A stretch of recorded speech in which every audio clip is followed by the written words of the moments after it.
saabka gobolka Hawdal oo weliya maayirka gobolka Hawdal ayaa kormeer qiimeyn ku soo maray Xaaji Daahir Stadium oo ay khasaare soo gaarsiiyay roobab weyn oo ka daay waxaana uu khasaarahaasi soo gaaray deyrka garoonka ee xiga dhinaca galbeedka taasi oo sabab u ahayd roobabkaasi oo watay dabayliyo duufaano burburisay xayndaabkii garoonka waxa uu go'reyntii halkaasi ka hadlay sidoo dhalinyaradii ciyaaraha ee gobolka Hawdal Xasan Siciid Guuleed wuxuuna ka waramay khasaaruhu inta uu leeyahay bulshada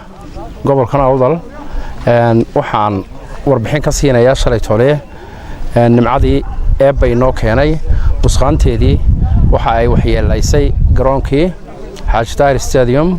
oo deyrkii waxay gaadheen in ku dhow ilaa 70 mitir deyrkaas oo markii hore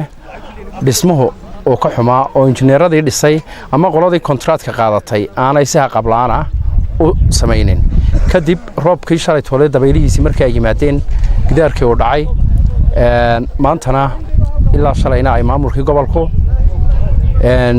noogu yimaadeen warbixintiisina aan dhiibayno dad baa waxyaalo kale u eedaynaya laakiin waxa waxba kama jiraan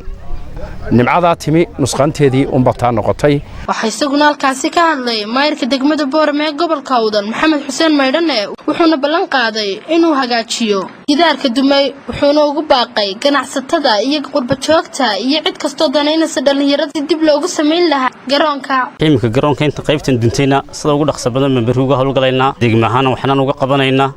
laakiin garoonku deyrkiisa oo dhan baa u baahan wax laga qabtaana waxay ku imanaysaa ama ganacsatada ha ahaato ama bulshada kale ku nool ha ahaato degmada inay contribution isku darsadaan si nacam loo adkeeyo garoonka wixii ka dhiman wuxuu u baahan yahay qof kasta oo ku nool degmadan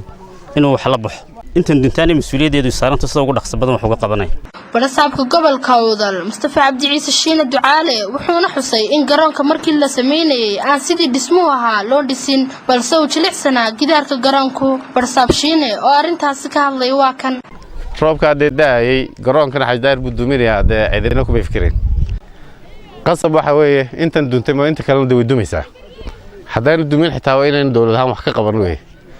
anu maanta waxaan abray maayirka ilaa 3 shugudood inuu ku dhameystiro intii duntay lana soo qiimeeyo intii kale oo dhan